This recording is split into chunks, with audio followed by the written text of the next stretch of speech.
아멘. 주 안에서 사랑하며 축복합니다. 예, 서로 인사하겠습니다. 주 안에서 사랑하며 축복합니다. 하나님께서 성령을 통해 인도하시기를 원합니다. 아멘. 아멘. 성령께서 인도하시고 예수 그리스도의 피로 우리를 씻기시고 주님의 가르침 따라 나아가는 우리들을 성령께서 인도하여 주시기를 기도합니다. 여러분, 근데 한 가지 질문할 게 있어요. 우리가 기도할 때 하나님 우리에게 이 길을 보여주시옵소서 이렇게 기도하잖아요. 어떤 제목을 가지고 기도합니다. 근데 하나님께서 우리의 귀에다가 말씀하시나요? 귀가 울리도록 말씀하시나요? 어, 잘 들리잖아요. 그렇죠? 예. 근데 기도할 때 하나님께서 이렇게 해라, 저렇게 해라 하면 정말 좋을 것 같은데 잘 말씀을 안 하시는 거예요. 그러면 우리는 어떻게 해야 될까요? 예. 성경을 통해서 또 내가 기도할 때에 주시는 어떤 깨달음을 통해서 하나님의 말씀을 알게 되는 것이죠. 그런데 어떤 분들은 그런 분이 있어요. 성경을 통해서 하나님의 말씀을 알고 싶다. 해가지고 아침에 출근 전에, 급하게 출근 전에 성경을 딱 눈 감고 펴가지고 짚어서 거기를 읽는단 말이죠. 그러면서 그 말씀이 나에게 준 말씀이 아닌가. 이렇게 생각하는 사람이 있더라는 것입니다. 그런데 어떤 분이 아침에 바쁘게 막 나가다가 아차, 성경 말씀 펴가지고 읽었어요. 그랬더니 무슨 딱 짚고 읽어보니까 요단강에 가서 7번 씻으라. 예. 그래서 아이고 목욕했는데 또 7번이나 목욕을 할 수는 없고 다시 다른 말씀이 없을까 해서 여기는 아닌 것 같고 덮어서 다시 펴서 읽었어요. 그랬더니 너도 가서 행하라. 그대로 행하라. 그랬다는 거예요. 그래가지고 이분이 고민을 했다라고 이야기를 하는 것입니다. 여러분, 그렇게라도 성경을 한 번이라도 보는 것이 전혀 안 보는 것보다는 낫겠지만 하나님의 말씀을 성경을 읽을 때는 우리의 마음가짐이 평소와는 달라야 되는 것입니다. 내가 바쁘게 막 나가면서 이 말씀이 무슨 말씀인가 막 펴가지고 이렇게 읽고 또 요즘은 그 파일을 통해서 음성 파일을 통해서 말씀을 들어요. 들을 때도 이 말씀을 하나님께서 나에게 무슨 마음을 주시는가 하고 그것을 집중해서 들어야만이 하나님께서 주시는 말씀을 깨달을 수가 있는데 그냥 듣는지 마는지 일단 틀어놓고 뭔가를 막 하고 있으면 하나님이 나에게 하시는 말씀을 알 수가 없다는 것이죠. 그래서 우리는 집중해서 매일같이 성경을 어떤 내가 좋아하는 말씀만 암송하는 게 아니라 모든 성경 말씀을 다 처음부터 끝까지 읽으면서 여기에서 나에게 주시는 말씀이 무엇인가 이렇게 묵상하는 것이 참으로 중요하다라고 생각이 듭니다. 근데 성경을 펴고 읽으면 몇 장, 몇 절 이렇게 나누어져 있지요. 근데 성경을 처음 쓸 때는 그렇게 몇 장, 몇 절 나누어지지 않았어요. 이 화면에 보시면 이렇게 쓰여져 있습니다. 신약 성경인데요. 신약 성경을 이렇게 사본이에요. 원본도 아니고 사본인데 보면 이렇게 대문자, 글자가 소문자, 대문자, 영어는 그렇게 이제 이런 글자들도 그렇게 돼 있잖아요. 근데 이렇게 대문자로만 크게 빡빡이 몇 장, 몇 절도 없이 이렇게 썼습니다. 왜냐하면 이 당시에는 종이도 없어요. 그래서 갈대 잎을 붙여가지고 파피루스라는 그 잎사귀를 말려가지고 거기에다 쓰기도 하고 또 귀한 문서를 보관할 때는 성경을 귀하게 보관할 때는 양의 껍질, 양피지에다가 글씨를 썼단 말이죠. 그러니까 가격이 비쌀 수밖에 없어요. 여기에다가 최대한 많이 쓰고 또 틀리면은 고칠 수도 없으니까 이 눈에 안 보이는 글씨가 없도록 크게 빡빡이 썼다는 거예요. 이렇게 써서 보면은 우리가 참 읽기가 힘들어요. 그죠? 네. 읽기가 힘들어요. 우리 오늘 본문 말씀을 한번 함께 읽어볼게요. 자, 한번 읽어보겠습니다. 시작. 주 안에서 항상 기뻐하라. 내가 다시 말하노니 기뻐하라. 너희 관용을 모든 사람에게 알게 하라. 주께서 가까우시니라. 아무것도 염려하지 말고 다만 모든 일에 기도와 간구로 너희 구할 것을 감사함으로 하나님께 하리라. 그리하면 모든 지각에 뛰어난 하나님의 평강이 그리스도 예수 안에서 너희 마음과 생각을 지키시리라. 아멘. 어렵지 않네요. 네. 그것이 우리 한글의 특징입니다. 우리 한글은 이렇게 써도 그렇게 어렵지 않아요.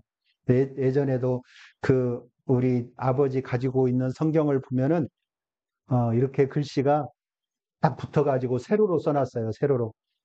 예. 세로로 써놔가지고 이렇게 읽게 돼 있는데, 그래도 그렇게 어렵진 않더라고요. 근데 이 성경이 그렇게 이렇게 쓰여져 있다 보니까 읽기도 어렵고 또 그것을 또 옮겨 쓰다가 틀리면은 안 되니까 정말 정성껏 옮겨 쓰고 그런 사람들이 있었어요. 성경을 읽고 또 그것을 해석하는 사람들 그런 분들이 있었죠. 그런 사람들이 바로 서기관이라는 것입니다. 그래서 이 성경에서 보면은 이렇게 장, 절 말고 나중에 읽기 쉽게 해놨는데 장과 절 말고 또 그 사이에 있는 게 있어요. 혹시 아시는 분? 장, 절 말고 또 있는 게 있어요. 중간중간에 동그라미가 들어있어요. 동그라미. 예. 보셨어요? 예. 동그라미가 있는데 그 동그라미가 뭐냐면 내가 한마디 하겠습니다 해서 끊어지지 않고 하는 말이에요. 그러니까 그 안에 이런 원인, 결과 이런 것들이 다 들어있다라고 생각하면 되겠죠. 그래서 우리는 동그라미에서부터 동그라미까지의 뜻을 잘 기억을 하면서 묵상을 해야 될 것입니다. 한번 이걸 볼까요? 내 시작은 미약하였으나 내 나중은 심히 창대하리라. 아멘. 예, 이 말씀 아주 좋은 말씀이죠. 내 시작은 미약하였으니까 내 나중은 심히 창대하리라. 우리가 말씀을 읽고 또 기도 중에 하나님께서 나에게 이러한 말씀을 주실 수가 있습니다. 그러나 성경에 있는 원래 이 말씀은 하나님의 말씀도 아니고 그 욥의 친구가 욥에게 한 말이에요. 이 성경이 여기 보면 8장의 7절 보이시나요? 여기 8장 7절 내 시작은 미약하였으나 내 나중은 심히 창대하리라. 예, 그리고 동그라미가 있죠. 그러면 여기서부터 1절부터 여기까지가 하나의 말이라는 것이죠. 한마디. 그래서 이 내용을 그 세번역 성경으로 보면은 이렇게 돼 있어요.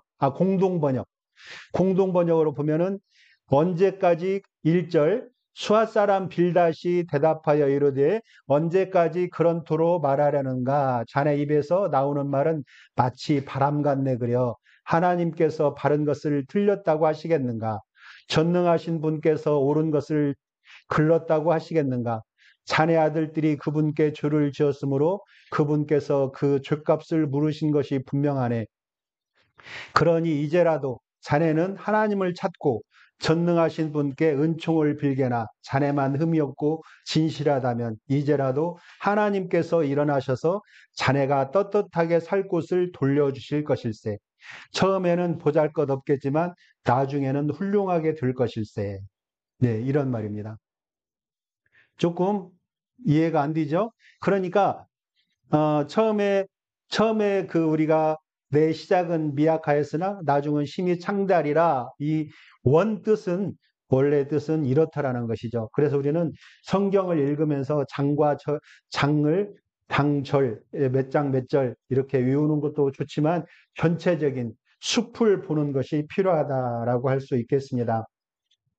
그러니까 이 수아 사람 빌닷이 욥에게 한 말은 무엇이냐면 이 시작은 미약하였으나 나중은 심히 창대하리라 이 말이 원뜻이 뭐냐면 징징거리지 말고 하나님께 회개하게 그러면 하나님께서 복을 주실 것이야 이 말입니다.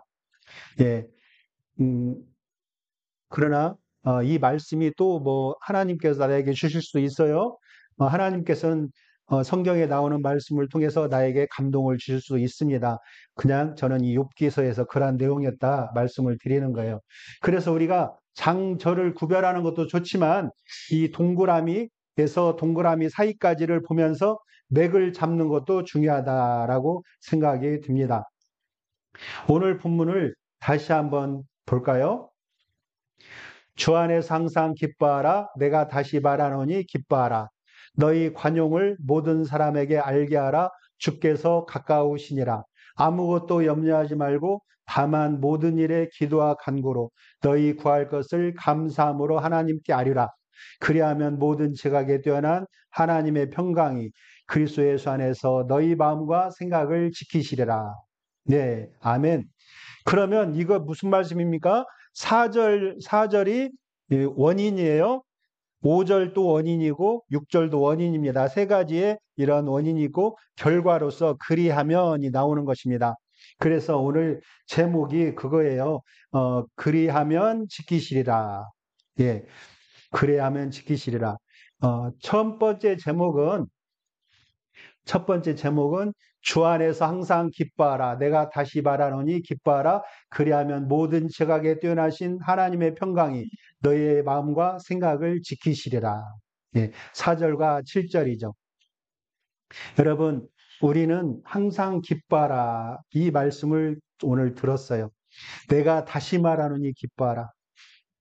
여러분, 가끔 기뻐할 수 있죠. 그죠? 가끔 기뻐할 수 있어요. 그리고 자주 기뻐할 수 있습니다. 종종 기뻐할 수 있고요. 네, 종종 기뻐할 수 있어요. 그런데 항상 기뻐할 수 있나요? 바로 아니요.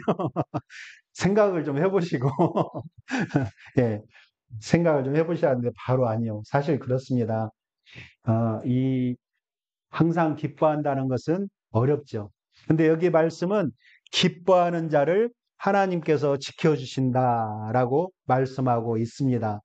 기뻐하지 않으면, 반대로 기뻐하지 않으면 안 지킬 수 있는 건가요? 예. 하나님께서는, 바울 사도는 하나님께서 기뻐하는 자를 지켜주신다라고 이야기하고 있습니다. 사실, 기쁨이라는 것은 이 빌립보서의 주제예요. 기뻐하는 것. 예. 그래서 이 빌립보서는, 여기에 보면은 기뻐하라, 기쁨 이런 내용이 17번이나 나오거든요. 그렇게 긴 편지도 아닌데 그렇게 나오는 기쁨의 편지라고 할 만합니다. 그런데 우리가 매일같이 항상 기뻐하는 것은 정말 불가능한 일이 아닐까 이렇게 생각이 들어요. 우리 삶은 기쁨만 있는 거 아니에요. 때로는 슬픔도 있고 때로는 이 고단할 때도 있고 병이 들어서 아플 때도 있고 또 사업에 실패하기도 하고 내가 믿었던 사람이 갑자기 뒤통수를 때리기도 합니다. 옛날 사람들을 말에 이런 말이 있어요. 뭐 다 아시겠지만 기쁨은 발톱은 기쁨을 먹고 자란대요. 손톱은 슬픔을 먹고 자란다고 합니다. 손톱이 커요? 빨리 커요? 발톱이 빨리 커요? 예, 손톱이 빨리 크죠. 그러니까 우리는 인생은 기쁜 일보다 슬픈 일이 많다 이런 말인 것 같습니다. 그럼에도 바울 사도는 항상 기뻐하라. 예, 항상 기뻐하기를 원합니다. 항상 기뻐하는 게 좋겠습니다. 이런 말이 아니에요. 항상 기뻐하십시오. 기뻐하라. 이렇게 말하고 있는 것입니다. 이건 명령입니다. 항상 기뻐하라. 예, 하나님께서 주신 권위를 통해서 항상 기뻐하라. 이렇게 명령을 하고 있는 것이죠. 그런데 기뻐할 일이 없는데 항상 기뻐한다는 것이 불가능하다는 것이죠. 그러면 로봇처럼 항상 기뻐하는 표정만 짓고 있어야 될까요? 얼굴에 쥐나도록? 네, 그런 말씀이 아니죠. 우리가 기억해야 할 것은 성도들에게 기쁨은 이 명령이자 당연한 일, 당연히 기뻐하는 것입니다. 성도는 주 안에 있는 사람들, 주 안에 있는 나에게 딴 근심 있으랴. 우리는 주 안에 있는 사람들이에요. 그러니까 기뻐하는 것이 당연하다 이런 것이죠. 성도는 주님과 연합되어서 구원을 받은 사람들이에요. 주 안에서 사는 우리는 죄와 사망의 법에서 해방되었습니다. 아멘. 예.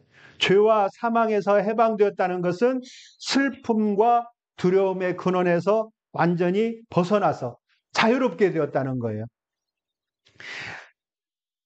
이 엄청난 자유가 우리에게 주는 기쁨은 이 말할 수 없는 기쁨을 주는 것입니다. 그러면은 이 엄청난 자유로움은 내가 만든 게 아니에요. 내가 만든 게 아니고 하나님께서 선물로 주신 것입니다. 예전에 그런 노래가 있어요. 예. 그 유명한 가수인데 남자분 지금은 이제 할아버지가 되셨을 텐데 그분이 장난감을 갖고 놀다가 나중에는 그거 준 사람까지도 잊어버리는 뭐 이런 노래가 있어요. 그런 노래가 있는데 거기에서 보면 그 주인공이 누군가가 선물을 줬어요. 그런데 처음에는 기뻐하고 그 선물을 가지고 놀다가 나중에는 그것을 놓아버리고 누가 줬는지도 잊어버린다. 그런 내용이죠. 여러분, 우리에게 하나님께서 구원의 선물을 주셨습니다. 우리가 주님을 믿고 마음에 기쁨이 넘쳤어요. 고난 중에도 기뻐했습니다. 슬픔이 있을 때도 기뻐했어요. 그런데 나중에 되니까 그 선물을 받았는지도 잊어버리고 누가 주었는지도 잊어버리고 이것이 바로 처음 사랑을 버린 거예요. 우리는 그 사랑을 간직하고 주님께서 주신 선물을 항상 가지고 간직하고 있을 거예요. 우리도 그렇잖아요. 선물을 줬는데 가지고 놀 때 좋았는데 나중에 보면은 안 가지고 놀아요. 어린아이가. 그래서 내가 준 그 인형 어쨌니? 몰라요. 어디서. 그러면 어떨까요? 마음이 섭섭하시겠죠? 그럴 겁니다. 주님께서도 우리에게 선물을 주셨어요. 그런데 우리는 그 기쁨을 간직하지 못하고 있을 수 있다는 것입니다. 바울 사도를 보면 이 전혀 기뻐할 상황이 아니에요. 지금 감옥에 갇혔어요. 그것도 무슨 죄를 지어서 매맞고 감옥에 갇힌 게 아니고 그냥 복음을 전하다가 갇힌 거예요. 예. 우리 전사님이 집집마다 전도지를 돌리세요. 돌리시는데 누가 경찰에 와가지고 왜 집집마다 전도지를 돌려? 감옥에다 가뒀어요. 그러면 마음이 어떡해요? 무척 억울하겠죠. 내가 전도했다고 세상에 우리나라 종교의 자유가 있는 나라에 바울 사도는 그렇게 감옥에 갇혀 있습니다.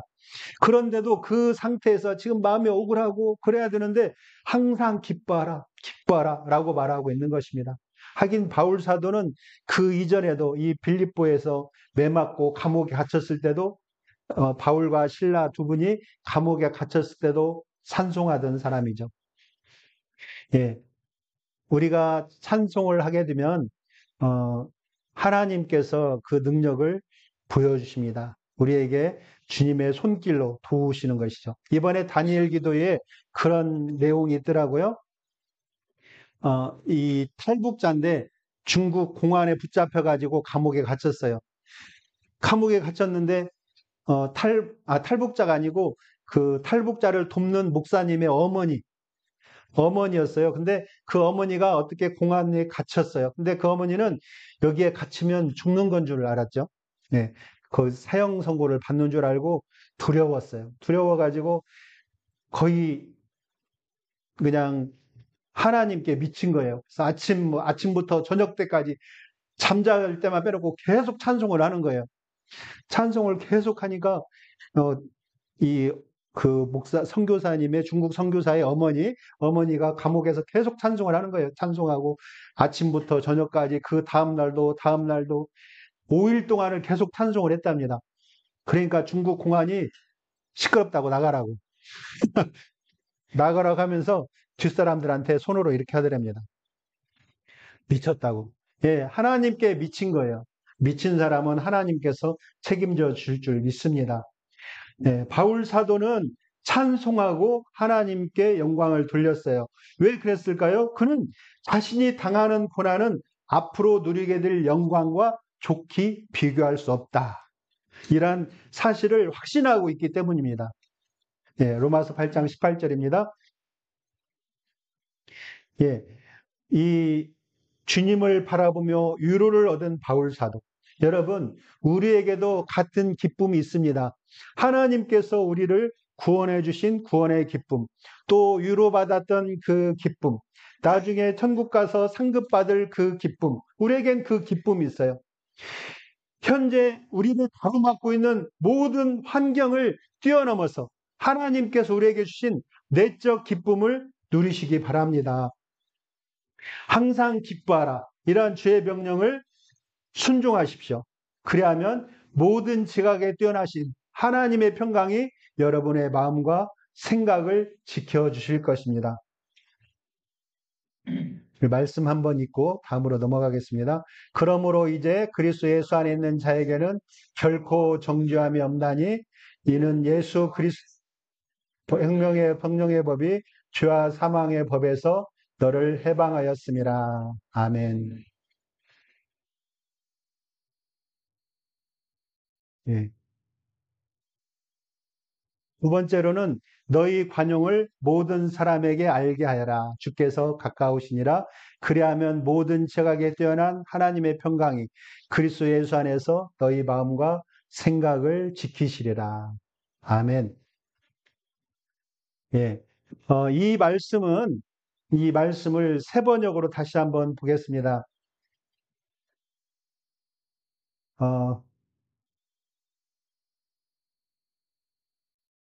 1장 27절이네요. 5절에서 바울 사도는 너희 관용을 모든 사람에게 알게 하라. 주께서 가까우시니라. 이렇게 말씀했어요. 빌립보 교회 형편을 보면 복음의 반대 세력으로부터 위협을 당하고 있었습니다. 바울 사도뿐만 아니라 교회 전체가 복음의 반대 세력으로부터 위협을 당하고 있었죠. 그들에게는 복음에 반대하는 사람들로부터 걸어오는 싸움이 있었다는 것입니다. 아무 일이든지 대적하는 자를 인하여 두려워하지 말고 저희에게는 멸망의 빈거요 너희에게는 구원의 빈거니 이는 하나님께로부터 난 것이니라. 빌립보서 1장 28절입니다. 이것은 아마도 빌립보 지방에 거주하던 그 율법주의자들, 이교도들 그러한 공격이 교회에 있었나 봐요. 바울 사도는 그 중에도 관용하라라고 이야기하고 있습니다. 이 대적하는 자들에 관한 내용을 한번 보겠습니다. 여러분은 오로지 그리스도의 복음에 합당하게 생활하십시오. 그리하여 내가 가서 여러분을 만나든지 떠나든지 여러분이 한 정신으로 굳게 서서 한 마음으로 복음의 신앙을 위하여 함께 싸우며 어떤 일에서도 대적하는 자들을 두려워하지 않는다는 소식이 나에게 들려오기를 바랍니다. 이렇게 이 빌립보 교회는 대적하는 자들이 있었다라는 말입니다. 바울 사도는 그들을 두려워하지 말고 관용하라 라고 말씀하고 있습니다. 여러분, 관용이 뭘까요? 관용. 예. 관용. 이 사전을 찾아보니까 남의 잘못 따위를 너그럽게 받아들이거나 용서하는 것. 예. 여러분, 남의 잘못을 용서하고 너그럽게 받아들이려면 내가 여유가 있어야 돼요. 막 날이 춥고 배고프고 졸린 상황이에요. 근데 누군가가 내 발을 밟았다고 생각을 해봐요. 그러면 관용하기 어렵습니다. 그죠? 이 사람이 배고픈데 말이야. 발까지 밟고 추운데 말이지. 막 이렇게 할 수 있단 말이에요. 그런데 내가 등 따숩고 배부르고 넉넉한 마음이 들 때 발을 밟으면 뭐 그럴 수 있지. 이렇게 이해할 수 있다는 것입니다. 그런데 좋지 않은 상황이 들 때는 자신도 모르게 관용할 수가 없어요. 그러나 바울 사도는 이러한 어려운 상황에서도 관용을 베풀 뿐만이 아니라 관용을 베푸는 것을 다른 사람이 알게 하라라고 말하고 있습니다. 알게 하라. 그리고 그 말에 이어서 주님께서 가까우시니라. 주님의 재림이 가까우시다 말하고 있습니다.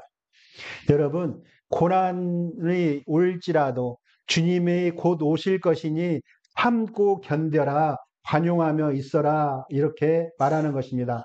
또 한 가지 문제가 있어요. 고난 중에도 참고 남을 용서하며 성도들이 서로 사랑하고 귀하게 여기는 것을 다른 사람이 알게 하라. 다른 사람이 알게 하는 게 또 문제예요. 여러분, 내가 잠깐 남을 도울 수도 있고 용서할 수도 있고 용서할 수도 있어요. 또 서로 사랑하는 척 할 수도 있습니다. 그런데 저 교회는 사랑이 넘쳐나. 우리 교회가 사랑이 넘쳐나는 교회지만 그렇지만 외부인들이 우리 교회 안 다니는 사람이 성암교회는 성암열방제자교회는 사랑이 넘쳐나는 교회야 라고 말하는 사람은 얼마 되지 않아요. 예, 모른다는 거예요. 그만큼 소문이 퍼진다는 게 쉽지가 않습니다. 저 교회 다니는 사람들은 아주 마음이 풍성하고 관용하는 사람들이야. 이렇게 알기가 어렵다는 것입니다. 하루 이틀에 되는 게 아니에요. 우리가 그것을 밖으로 나타내고 그것을 가지고 시장에 가서 손들고 기도하고 주여 사람 많은 데 가서 손들고 기도하고 또 나발을 불면서 우리는 이렇게 관용을 베풉니다. 막 말하고 다니고 그러라는 게 아니에요. 우리는 선을 베풀고 남을 용서하고 사랑하는 것이 평생 가도 아무도 모를 수도 있습니다. 내가 한 일을 모를 수도 있어요. 그러나 바울 사도는 주님이 가까우시니라 말하면서 서로 관용하라라고 말하고 있습니다. 왜 그럴까요? 주님의 재림은 우리가 관용을 베풀어야 될 이유이기 때문입니다. 주님께서는 다시 오셔서 우리에게 환난을 끼친 자에게 환난으로 갚아주실 것입니다. 환난을 받은 우리에게는 말씀 한번 볼까요? 너희로 환난을 받게 하는 자들에게는 환난으로 갚으시고 환난을 받는 너희에게는 우리와 함께 안식으로 갚으시는 것이 하나님의 공이시니 주 예수께서 자기의 능력과 천사들과 함께 하늘로부터 불꽃 가운데 나타나실 때에 아멘. 이렇게 주님께서 다시 오시면 우리에게 잘하였다 칭찬하시고 또 우리에게 환난을 준 자들에게 환난으로 갚아주신다는 것입니다. 여러분, 우리가 주님 오심을 간절히 사모할 때 우리는 관용을 베풀 수가 있습니다. 고난 중에서도 이 관용을 베풀 수가 있습니다. 주님 오시기를 기다리며 관용하시기를 바랍니다. 우리가 이처럼 소망을 품고 열심히 관용을 베풀면 많은 자들에게 복음을 전할 기회를 얻게 될 거예요. 저 교회 사람들은 성격 이상해. 조금만 하면은 막 화를 내고 그래. 이렇게 하면은 가서 복음을 전하게 되면 당신들이나 잘하세요. 이러지 않겠습니까? 우리가 관용을 베풀고 용서하고 사랑하면 주님께서 우리에게 이렇게 복음의 기회를 주시더라는 것입니다. 그래서 우리는 하나님께로 난 관용을 가져야 돼요. 이 관용이라는 것이 하나님께로 온 거예요. 내가 관용해야겠다 한다고 해서 관용하는 거 아닙니다. 17절 한번 볼까요? 야고보 3장 같이 읽겠습니다. 위로부터 난 지혜는 화평하고 관용하고 양순하며 선한 열매가 가득하고 편견과 거짓이 없나니 화평하게 하는 자들은 화평으로 시며 의의 열매를 거두느니라. 아멘. 여러분, 하나님의 지혜로 난 관용, 양순함, 긍휼, 선한 열매 이것을 베풀게 되면 하나님께서 우리에게 선한 손길로 인도하시고 우리 가운데서 하나님의 평강이 그리스도 예수 안에서 마음과 생각을 지켜주실 것을 주님의 이름으로 축원합니다. 세 번째로는 아무것도 염려하지 말고 다만 모든 일에 기도와 간구로 너희 구할 것을 감사함으로 하나님께 아뢰라. 그리하면 모든 지각에 뛰어난 하나님의 평강이 그리스도 예수 안에서 너희 마음과 생각을 지키시리라. 아멘. 불신앙의 결과는 염려예요. 믿지 않는 사람이 염려합니다. 또 완전한 믿음의 결과는 감사예요. 우리는 이제 어머니의 품을 떠난 지가 오래돼서 잘 모르겠지만 어린아이들은 엄마랑 함께 있으면 염려하잖아요. 예, 엄마랑 함께 있는 아이가 오늘 저녁에 무엇을 먹을까? 오늘 내가 무엇을 입을까? 어린아이가 염려하는 거 봤어요? 염려 안 합니다. 그렇듯이 우리도 하나님과 함께 있을 때 예수 그리스도 함께 할 때 우리는 염려하지 않는다는 것입니다. 평안하고 기쁨으로 충만합니다. 염려는 하나님을 온전히 의지하지 않을 때 나타나는 감정이에요. 그래서 바울 사도는 우리에게 염려하지 말라 말씀하고 있는 것입니다. 여기에서 성경을 좀 읽으신 분들은 이런 말씀을 하실 거예요. 그렇게 말하는 사람도 염려합디다. 예, 그 부분을 한번 보겠습니다. 고린도서 11장 28절이에요. 이 이외의 일은 고사하고 아직도 날마다 내 속에 눌리는 일이 있으니 곧 모든 교회를 위하여 염려하는 것이라. 예, 염려하지요. 어떻게 생각하면 교회를 위하여 염려하는 것은 좋은 염려라고 할 수가 있죠. 좋은 염려. 그러나 무엇을 먹을까? 무엇을 마실까? 이방인들이 하는 염려는 세상적인 염려라고 할 수가 있습니다. 그러나 좋은 염려든 세상적인 염려든 우리가 그것을 가지고 하나님께 내어놓지 않으면 그것은 하나님을 믿지 못하는 것이라는 것이죠. 우리는 그 염려를 가지고 내 안에 있는 염려를 가지고 하나님께 나아가야 할 것입니다. 이 오즈월드 챔버스라는 사람이 있어요. 예, 이 사람은 염려하는 것은 하나님의 돌보심에 대한 신뢰의 결핍을 드러내는 것이다. 이렇게 말했어요. 다시 한번 말하면 아, 염려하는 것은 하나님의 돌보심에 대한 신뢰의 결핍을 드러내는 것이다. 예, 여러분, 우리는 염려가 찾아올 때 하나님에 대한 온전한 신뢰를 다시 회복해야 될 것입니다. 하나님은 우리 성도들이 염려하기를 바라지 않으세요. 예수님께서 말씀하셨어요. 그러므로 염려하여 이르기를 무엇을 먹을까? 무엇을 마실까? 무엇을 입을까? 하지 말라. 이는 다 이방인들이 구하는 것이라. 우리는 이제 이방인이 아니에요. 하나님의 자녀입니다. 하나님의 자녀들인 우리가 염려하는 것은 합당한 태도가 아닙니다. 하나님은 우리에게 좋은 것으로 공급해 주시고, 예, 다시 할 때 아멘 해보세요. 하나님은 우리에게 좋은 것으로 공급해 주시고, 가장 좋은 것으로 주시며, 우리 개개인의 필요를 정확하게 아십니다. 아멘. 예, 성도 여러분, 하찮은 이 참새, 또 길가에 핀 들꽃, 그것도 돌보시는 하나님께서 그분의 자녀를 돌보시지 않겠습니까? 우리는 그것들보다 더 귀한 존재예요. 하나님께서 지금까지 한 번이라도 여러분을 실망시키신 적이 있으신가요? 혹시라도 있으시다면 그런 분은 내 문제를 하나님께 온전히 가지고 가지 못한 거예요. 내 문제를 하나님께 가지고 가십시오. 염려를 하나님께 맡겨버리십시오.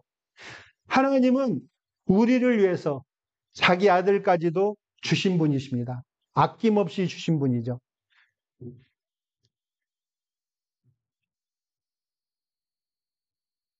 우리는 모든 염려를 하나님께 맡기고 또 기도해야 됩니다. 그러면 하나님의 사랑 가운데서 평안함을 얻게 될 것입니다. 우리 이 말씀 다시 한번 읽겠습니다. 너희의 길을 여호와께 맡기라. 저를 의지하면 저가 이루시고. 한 절 더 읽겠습니다. 내 짐을 여호와께 맡겨버리라. 너를 붙드시고 의인의 요동함을 영영이 허락지 아니하시리라. 아멘. 아무것도 염려하지 말고 제목 다시 한번 읽고 마치겠습니다. 아무것도 염려하지 말고 다만 모든 일에 기도와 간구로 너희 구할 것을 감사함으로 하나님께 하리라. 그리하면 모든 지각에 뛰어난 하나님의 평강이 그리스도 예수 안에서 너희 마음과 생각을 지키시리라. 아멘. 우리 잠깐 함께 기도하겠습니다. 아버지, 우리 마음속에 있는 모든 염려를 주님께 맡깁니다. 내 안에 기쁨과 평강이 넘쳐나기를 원합니다. 함께 기도하겠습니다.